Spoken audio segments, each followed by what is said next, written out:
Welcome to Off the Grid, a podcast for small business owners who want to leave social media without losing all their clients. I'm Amelia Ruby, writer, speaker, and founder of Softer Sounds podcast studio. On this show, I share stories, strategies, and experiments for growing your business with radical generosity and energetic sovereignty. Download your free Leaving Social Media toolkit at softersounds.studio/buyig and join us as we do it all off the grid.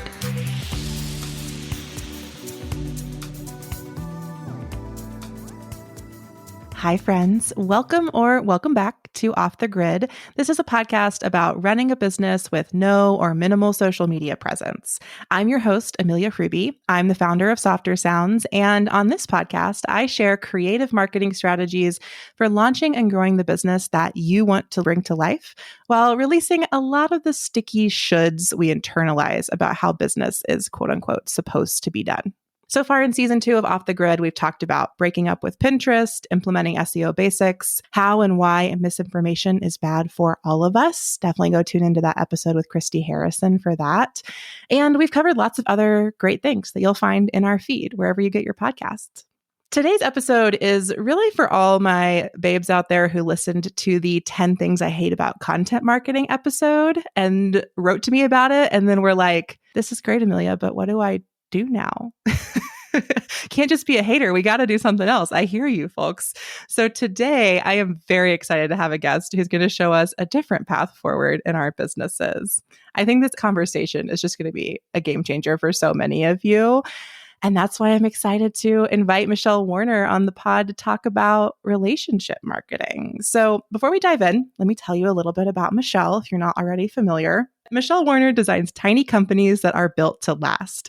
With an MBA from one of the world's top business schools and over 15 years of experience growing small businesses, Michelle focuses on layering real-world experience on top of classic business fundamentals to design businesses that are sustainable and scalable in the long term and resilient and adaptable in the short term. It's the way she grew her first business to over 7 figures, and it's what she's used to help over 300 CEOs create businesses that work for the important stuff: profit, energy, passion, and time. She's also the creator of Networking That Pays, the introvert-friendly, always awkward-free connection system that brings in reliable leads, consistent referrals, and meaningful connections for your business in 5 minutes a day. So I know we all want all of that, and I can't wait to talk about it. So hi, Michelle. Thanks so much for being here. Oh, thank you so much for having me. It's my pleasure. So pumped. Could we start with you telling people a little bit about your business journey from that MBA at one of the top business schools to where you are now? Yeah, absolutely. It's funny journey, as everyone's tend to be, right? Mm-hmm. I went to business school at the University of Chicago, and I went with the stated purpose of learning all their secrets so I could never look like someone with an MBA. I never expected to go down that route. However, when you go to one of those schools, you have some very hefty student loans. And so I assumed that for a year or two, I would go do the consulting thing, right? Pay off the loans and then go on and pretend I had never been to business school. However, I managed to graduate in 2009, right as in the middle of the recession. I remember our first day of recruiting. We were sitting in a room about to meet all the recruiters from Apple, and we got the news that Lehman had fallen, the bank. So my friend Peter and I looked at each other and we thought, this isn't going to look the way we thought it was going to look. So I had a year of school left, and I spent that time. Previously, I'd had a background in nonprofits and higher ed. So I spent that time kind of reconnecting with that world, reconnecting with entrepreneurship. I actually created a social impact, or was part of a team that got involved with the social impact nonprofit over in Africa during that year, and just got reconnected to this entrepreneurship and do-good world. And so when I graduated, the consulting jobs, none of that was there. And so I just started embracing entrepreneurship and realized, just got started right away with what I always assumed I would do, right? Of knowing all their rules so I could go somewhere and break them. And from there, the story tells itself. I ran a social impact startup for the first several years out of school. I left that then and realized that I could help folks. These solo entrepreneurs are really springing up. And I thought, gosh, all these people have so much resilience and guts to start businesses where frankly, like maybe don't have any kind of idea of how to actually run a business, but out there doing it anyway because of life circumstances or because of whatever. And I thought, I actually know how to run a business. If I can help you talk that down to size, and by doing so, encourage that kind of courage that I was seeing and really reward you for that courage, that felt really great to me. Oh, I love how you just centered courage in that. I think that it's something that I don't talk about enough on this show, that we collectively don't have enough conversations about, just how courageous it is to start a business, to start your self-employment journey, and to really say to the world, like, I can do this. That's so brave. Yeah, the social impact org I was running right out of school, we actually sold low-cost internet into inner cities around the US where we needed it the most, where families needed it. And our hypothesis, again, this was back in 2009, 2010, was right when Target and Walmart were bringing all their hiring online. So our hypothesis was if we could get internet into folks' homes who were struggling to find jobs, that would actually make it doable for them to apply for these jobs. That didn't happen. And it didn't happen because there was a lot of single moms who couldn't leave the house for jobs. So what did happen were these single moms who were struggling started becoming VAs, started creating all these jobs from their homes. And I'm looking at them like, you're single moms, you're up against it, and you have the courage to do that. Like, if I can make that journey a little easier for you, how I need to do that. Yeah. Oh, I love this so much. So tell us then, like, what's the focus of your business now? What's kind of makes up your business ecosystem? Yeah, so I break all my own rules because if you work for me, at my core, I'm a business designer and strategist. So I continue to help people whose business models, maybe you've hit a plateau, your business is not growing in the way you want it to grow, or you've created a business you don't like. I help people fix those models so it's back on the path to growth, whatever that means for you, or back on the path to something that works with your lifestyle, right? And in that work, I tell people, it's usually smart to have one thing that is your core offer, et cetera, et cetera. However, as part of my work there, some previous experience I had in network science and in understanding how networks work and how we build relationships came to the forefront, in that none of my clients had these skills and they all needed it.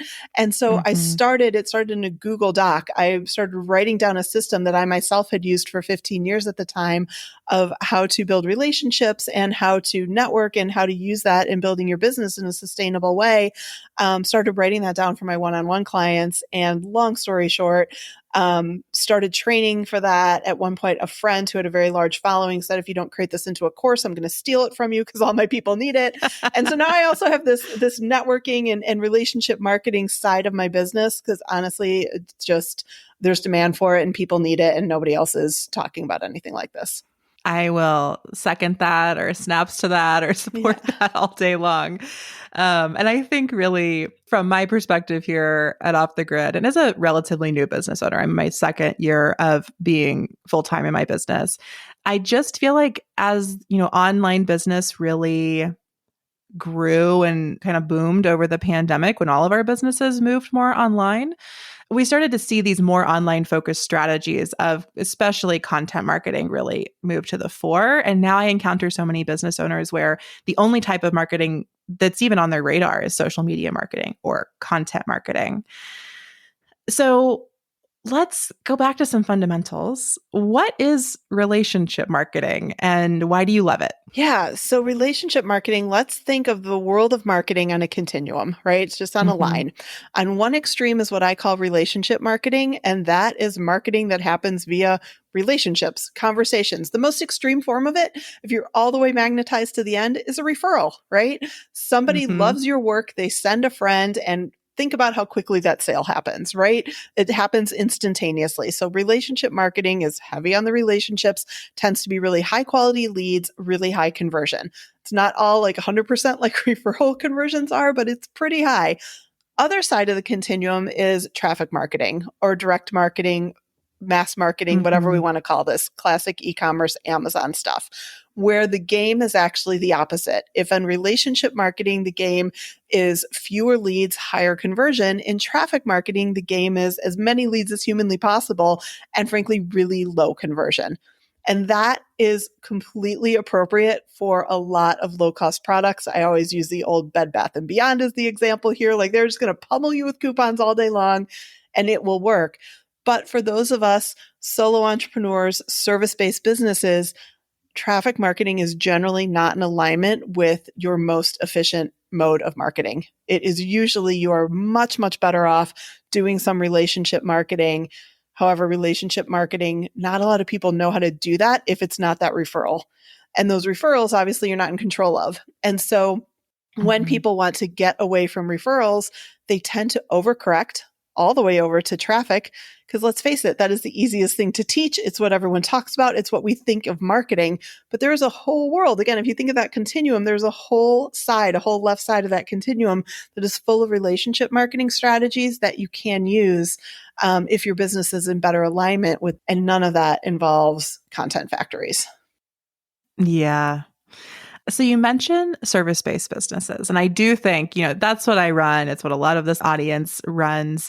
And I do think relationship marketing is so well suited. And I love what you said about referrals or like the one end of it. And I too often hear people say like, we all know word of mouth is the best way to get new clients, but you just can't do anything about that. Out of your control. Could never make more word of mouth happen. So what I love about networking that pays, just to go ahead and bring it up and put it on the table, is it is this framework and structure for generating word of mouth marketing and referrals. So can you tell us, like, how did you create networking that pays, and what is it? Just tell the listeners what it is and how you created it. Yeah, networking that pays is both my course on how to build a network for yourself that is actually going to return leads, but it's also a system. And the way I came up with it goes back to grad school. I never knew this was a thing, but I took 2 semesters of classes on network science. There are people who make their career out of understanding how networks operate and how they're structured. So I took 2 semesters of that, didn't really think twice about it. I found it, generally interesting, but didn't think there would be a future for it. And then I found myself in this social impact organization I was running. And my background had been at that time in nonprofits and higher ed, where frankly, I did a ton of traffic marketing. It was appropriate. I ran email lists of over 100,000 people. And now I was sitting in a position where in order to make sales, I had to build relationships with nonprofits and local governments in all of the major cities in the US. I was headquartered in Denver. I had to meet the local governments in Boston and Philly. And if you know anything about local governments, they are very uninterested, A, in signing up for an email list, or B, some random woman from Denver calling up and saying you were going to solve a major problem. Like there's not a lot of trust there, right? They still operate at local levels. So I had to figure out a way to gain trust and build relationships with these people so I could bring them on as customers. They were not going to be a mass marketing game. And so I'm an introvert. I had no idea how to do this. And I thought back to those network classes and I was like, wait, I can figure out a system based on how I know now that networks operate. And I can create a system for myself that will actually make those introductions happen in an easy way that is not cold calling, right? Relationship marketing is not cold calling. It is looking for ways to build relationships with people. And so that's what I did. And again, I'm doing this in 2010, 2011, and fast forward to a few years ago when I realized that everybody else kind of would benefit from understanding this system as well. Yeah. So you kind of lay out the system in its widest sort of form in your free training, 5 minutes a day to a network that pays, which I will now insert air horn sound, tell everyone they just need to go to the show notes and get it. Pause the conversation, go download the free training. It's so good.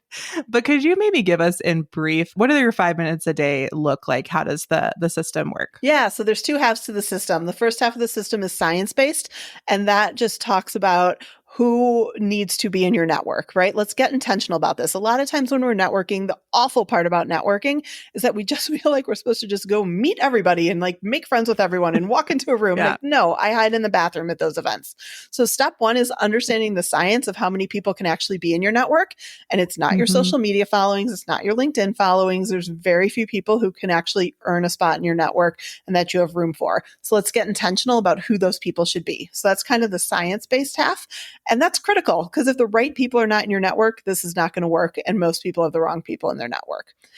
So we do that in the first half. And then in the second half, we then figure out how to keep those people in our network. Because the other thing we screw up is we allow people to come in and out of our networks.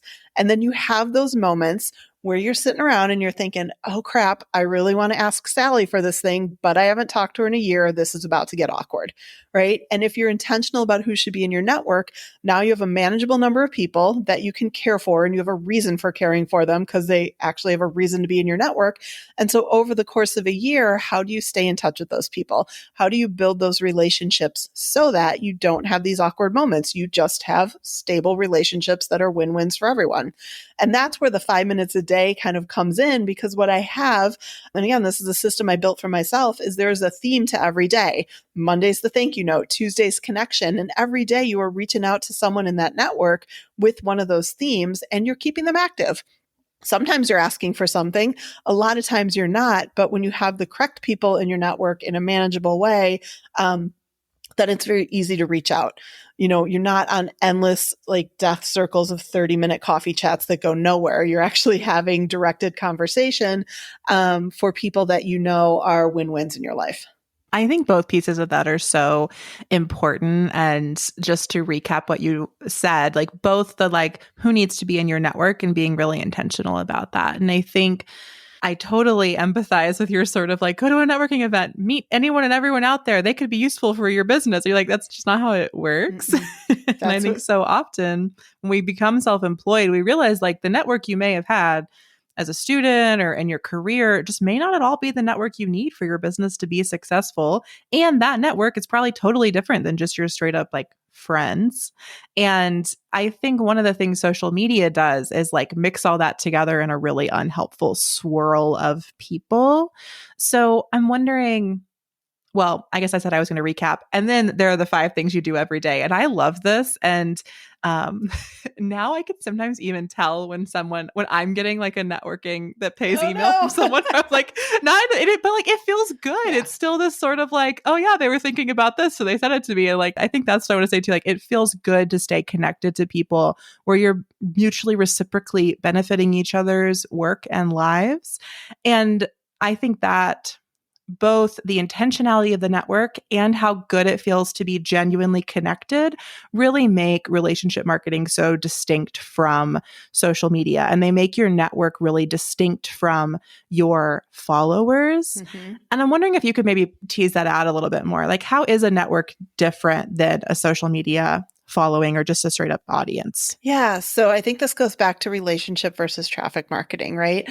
On that relationship side of marketing, if we're not going to let's look at how referrals happen. Referrals happen because somebody who used your work or who knows you're good or whose client, used you before they used them, whatever, they made that referral. And so how do we continue to do that? It's not by trying to meet your potential clients over and over and over again. That is much more of a traffic thing where you're just constantly trying to replace your whole following so that you can constantly find more leads so that they can sign up for your services.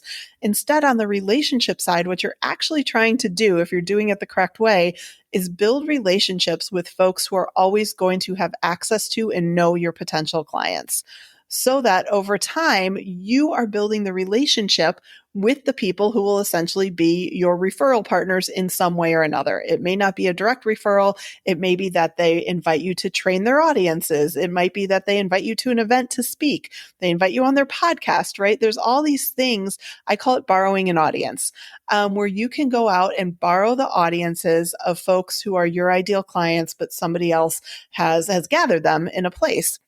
And if you build the relationships with the owners of those audiences, then guess what? You can go back time and time again and continue to meet the audiences. And it's a win-win, by the way, because you're coming with great knowledge and you're helping that audience. So that's a win for the quote unquote owner of the audience, but it's a win for you too, because you're not out there trying to get people to notice you. Instead, you're inserting yourself into where they already are. And so you are building the mechanics of what a referral is, but you're a little bit more in control of it because you're out there proactively building these relationships and building enough of them so that enough leads show up. Just to interject my own experience as an example here, like I run a podcast studio for small business owners. So when I'm relationship marketing, I'm just always connecting with people who have communities of small business owners. That's where I want to be. That's who I want to be in touch with. That's who I want to be in front of.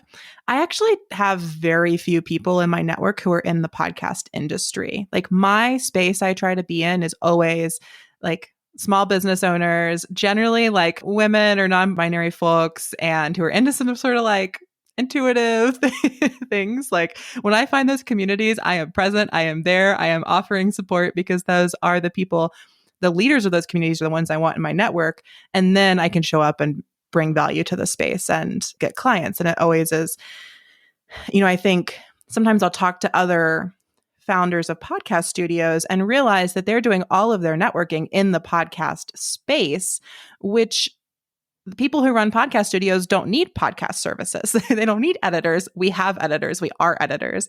And so your framework really helped me make that shift of like, okay, this is who I actually need to be connecting with. And I love my podcast industry folks. And I do need some of those relationships so that when I have a super technical question or when I need to connect for a client, like they're not unimportant in my network, but I recognize they're not the ones that I'm getting new client referrals from because they get their own referrals for podcast services. Exactly. Yeah. Networking that pays gold star to you. Yeah. So, it's been a journey. I'm wondering if you might share another example or two from, your clients or your experience of how people have kind of figured this out. In terms of how to set up their network and kind of who they should be connected with? Yes, exactly. Yeah. So one thing that we look at a lot with clients is looking at what are the natural patterns of people who are in, I call them parallel but non-competitive spaces, right? And so if you're thinking about who you should be connected with, I call these ideal connection avatars the same way of an ideal client avatar. When you're thinking about who are my ideal connection avatars, a lot of times I'm thinking about who are folks working with right before they work with you or right after they work with you, or at a little bit of a different stage. So two of my favorite partners, folks I'm connected to, one of whom, again, I shared when my business model work, I work with people who have a little bit of advanced businesses. They've hit a plateau, something's going wrong. Well, I get a lot of people who are new to business who reach out to me, and I know that I'm not a solution to them. And so I have a referral partner who works with a lot of people who are brand new to business. I'll be honest, I don't trust a lot of people who are business coaches to people who are brand new in business. This individual, yeah. I trust deeply. I believe in her methodology. And so I send all my new people to her. And at the same time, when all of her people come back to her and say, what do I do now? I'm stuck. She sends them to me.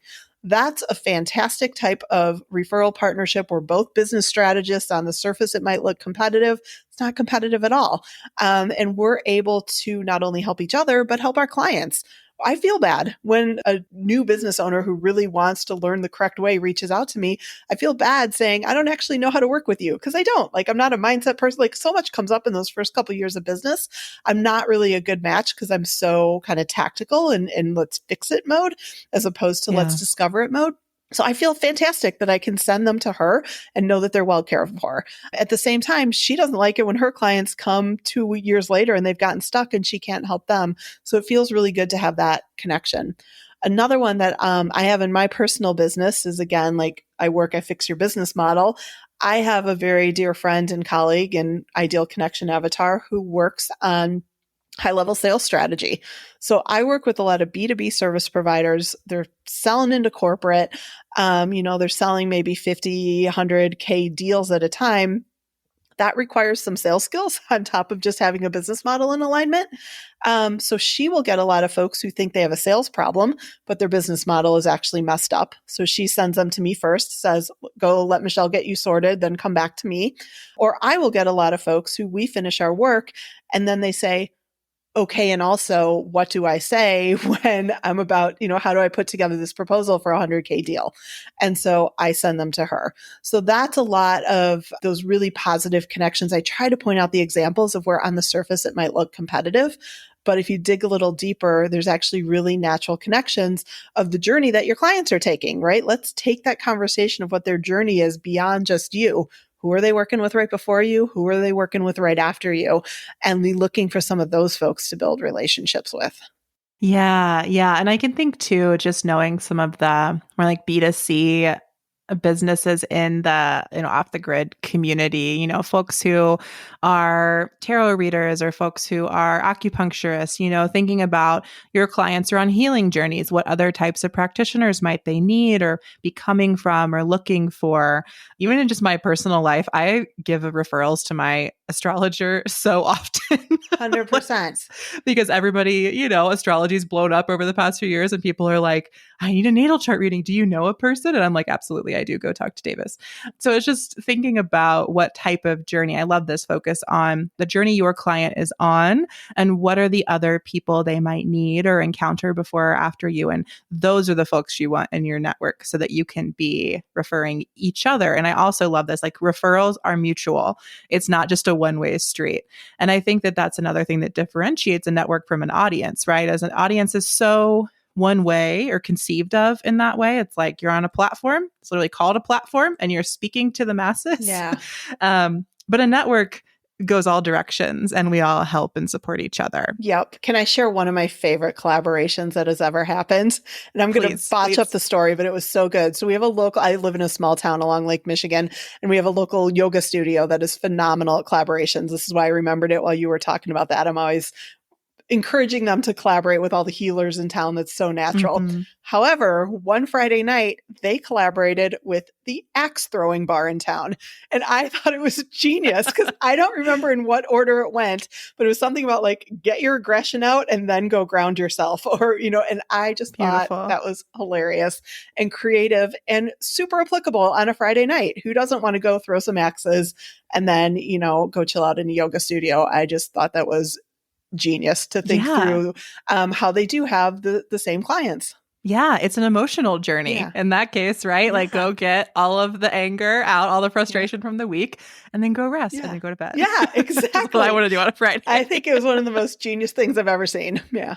Yes, thank you for bringing up that example because I also just think it's so creative and so much of what gets lost in marketing especially when people are teaching traffic marketing, it's like small business owners want that because they want to believe there's like a step that will guarantee their success. Yeah.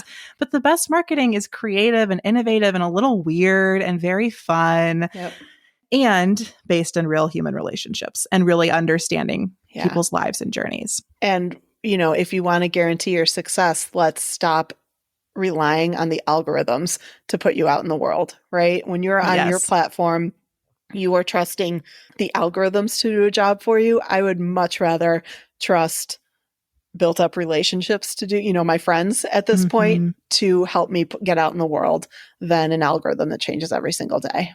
Yes, exactly. And on top of that, I think one of the points that you make in either your webinar or somewhere I've read in your work is that, your network, no one can take it away from you. Yep. I wouldn't really call it like an owned channel like you would in marketing, but it kind of is. Like it's yours. Yeah. It's not mediated by anything except yourself and maybe like calling someone or texting or emailing them. But like you get to have those relationships no matter what an algorithm does or a platform does or the internet does. Like those relationships are still real and will support you in your business, which I think is what we all want for our businesses. Absolutely.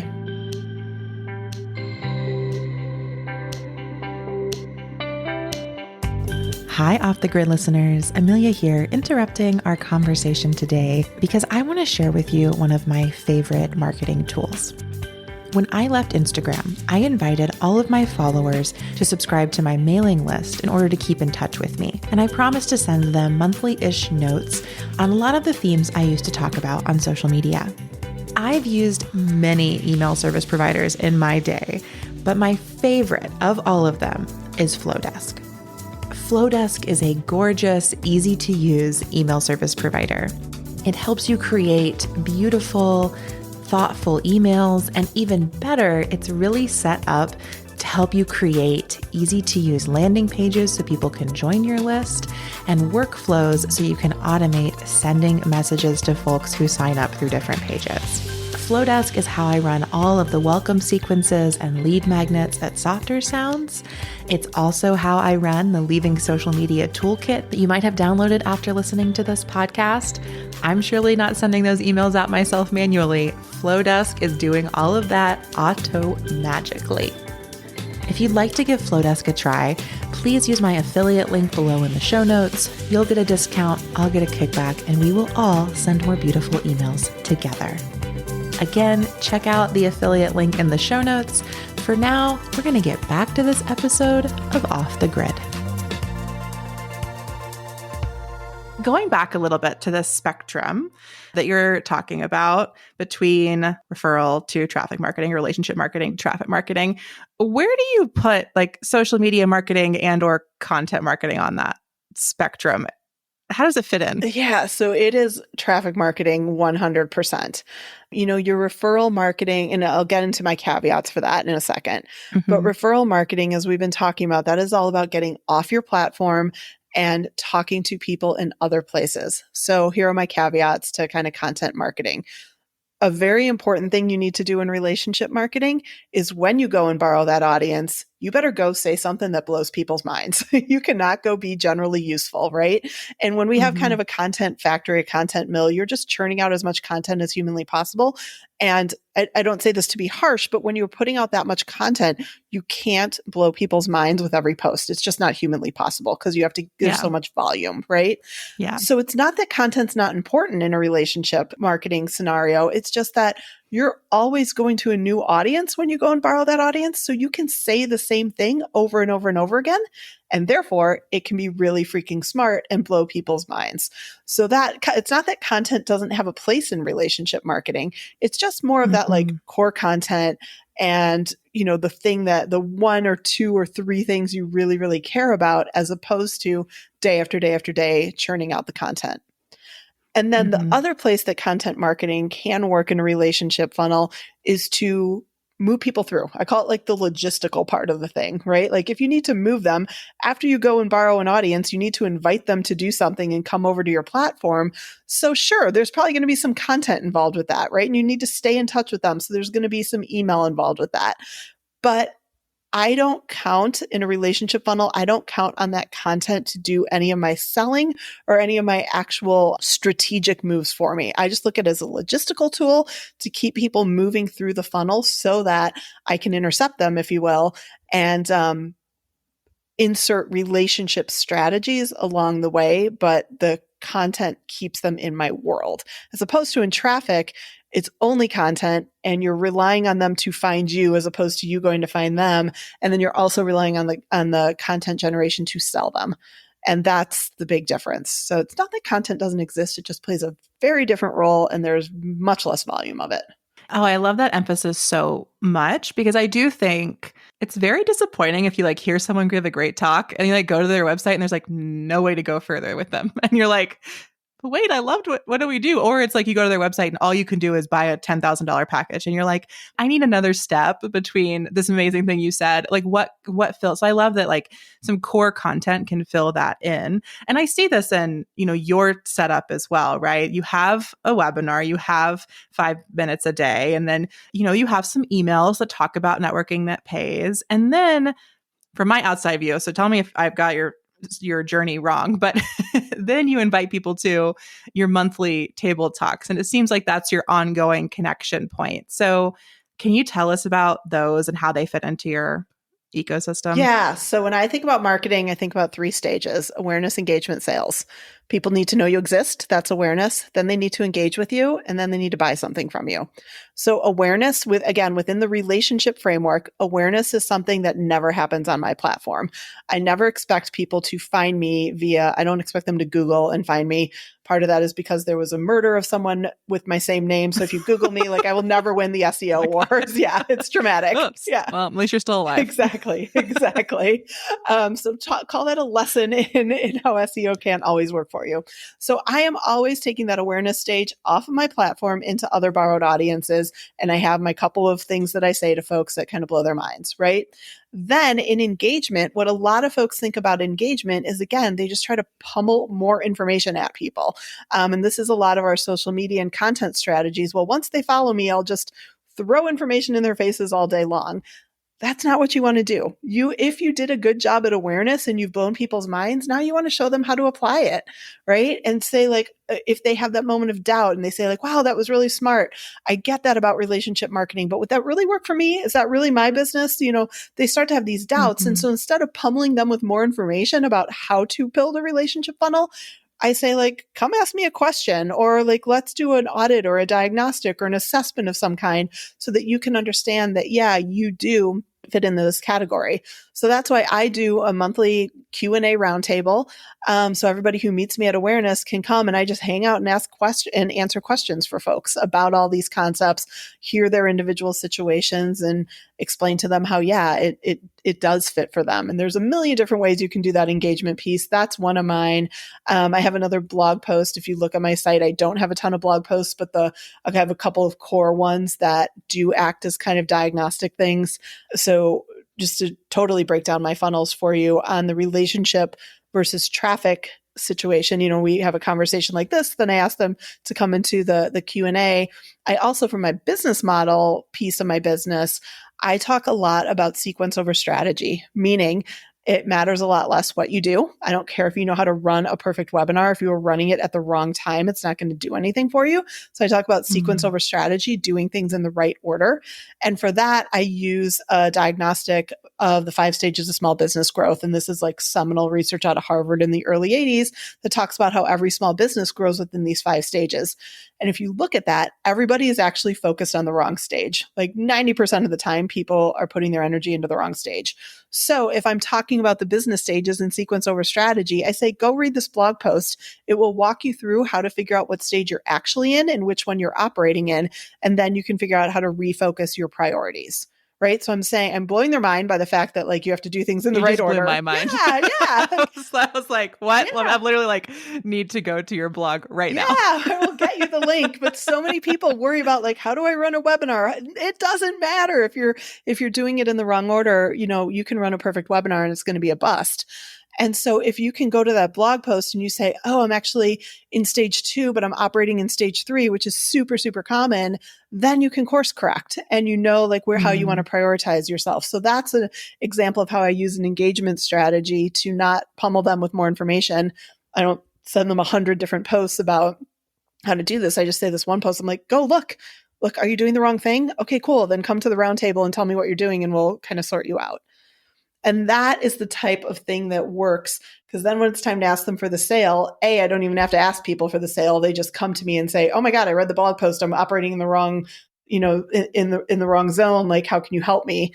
And then we have a conversation about what it looks like to work together. Wow. This makes so much sense. And I really appreciate you kind of pulling back the curtains and sharing so transparently about how your marketing works and how your ecosystem is set up with, the core talk and then the core webinar that you might give anywhere. And then the blog posts that support that so people can understand a little more and that get shared maybe in either directly or in an email sequence. And then through these monthly table talks, like once a month opportunity to come actually meet you, which I think is really important when people are making a large investment in your particular one-on-one services or something like that.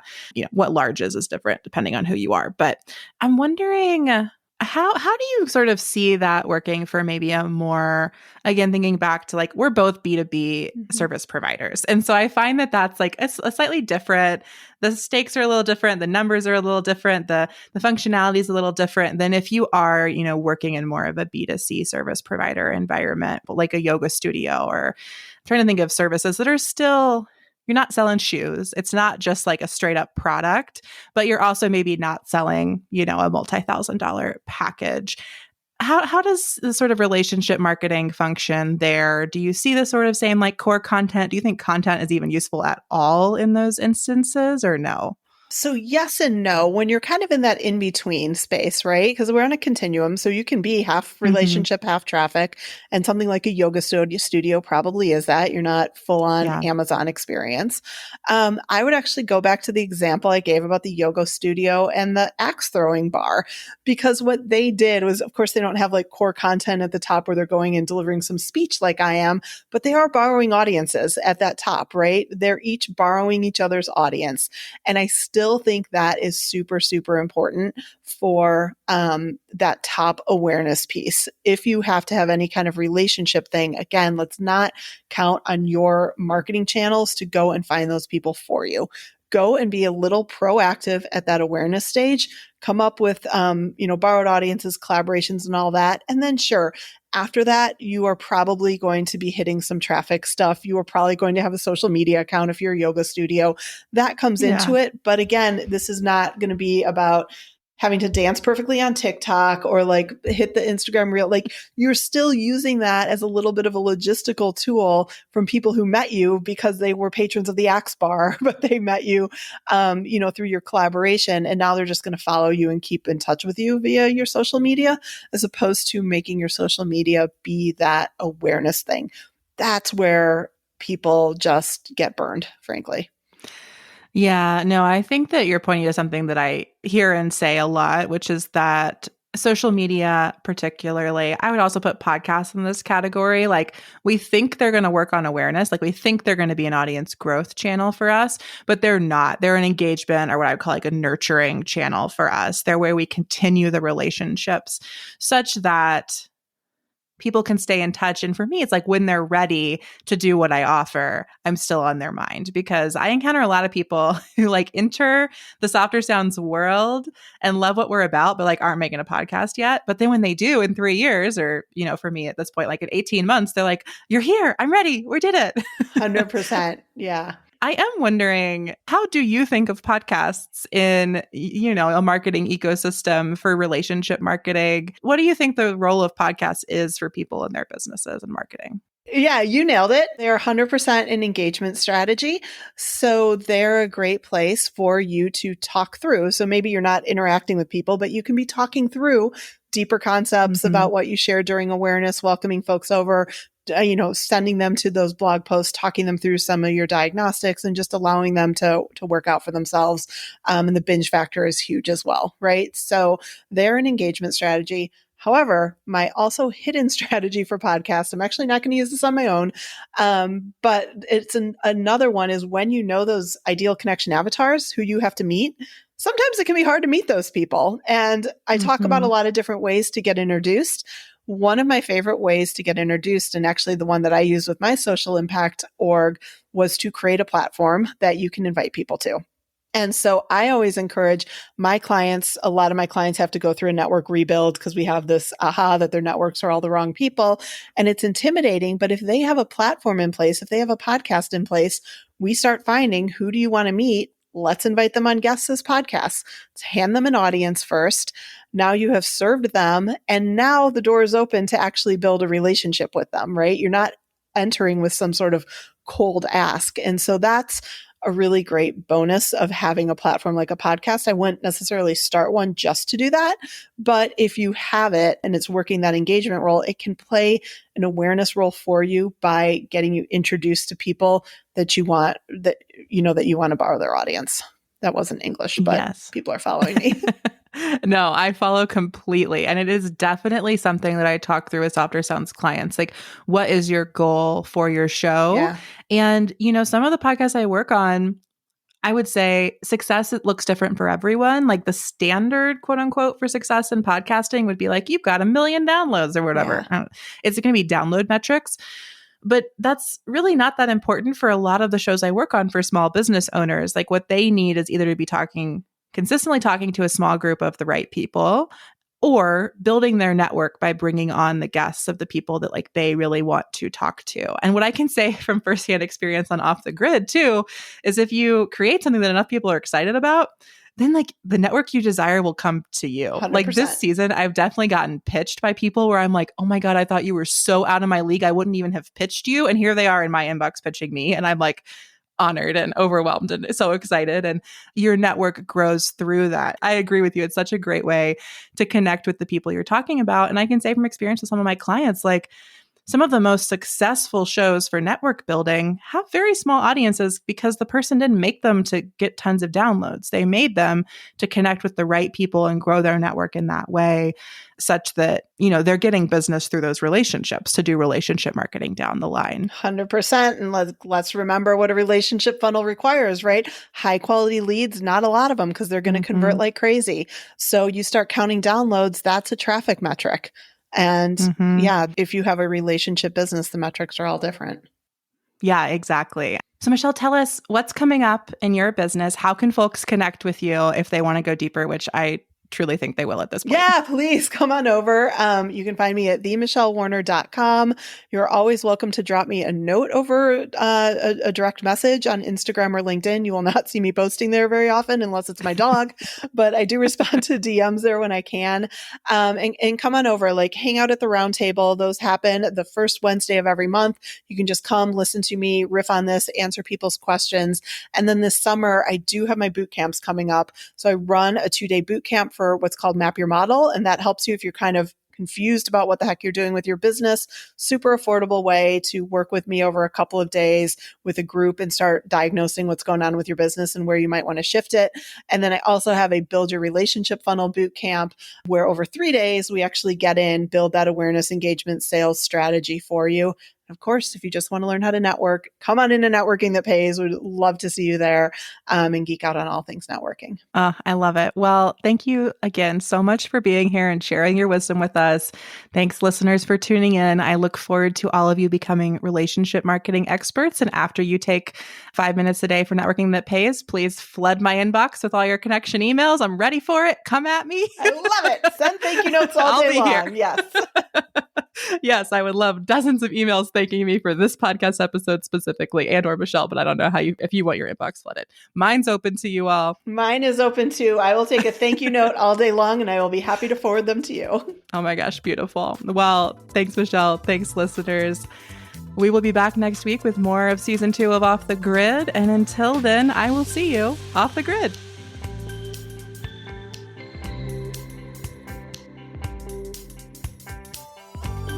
Thanks for listening to Off the Grid.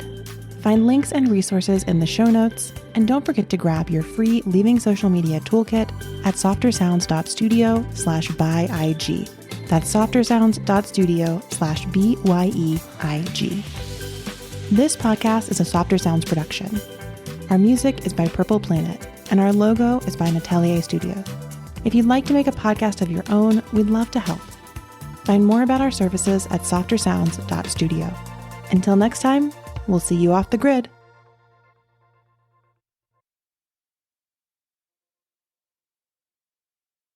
Hi again. Thanks for sticking it out until the end of the episode. If you're still here, I would love to share my self-guided mini course, Business Success Without Social Media. This podcast is a totally free resource to support you in thinking about marketing without social media. But the mini course is where I really go into how to set your business up for success without social platforms. In the course, I help you handle the emotional aspects of leaving social media, the challenging feelings that come up when you're doing something differently, and how to shake off all those shoulds around marketing. I also guide you through my business fundamentals, what I think are the 3 core pillars of any successful business. And I help you see how to connect them so that however you market your business, you can make sure that your marketing is connecting your offerings with your ideal clients and community. This mini course is based on the live workshop series I did last summer, and let me tell you, it is super transformative. Folks have reported back that it totally changed how they think about their business, and it's allowed them to do a lot less marketing that's way more impactful. So if you're still tuned in, this is probably for you. And right now, Business Success Without Social Media is only $44. It's going to go off sale later this spring as I reimagine it and then raise the price. So if you'd like to get the goods right now at the lowest they will ever cost, go ahead and head to the show notes and register for Business Success Without Social Media today. Thanks again for tuning in. I'll see you off the grid.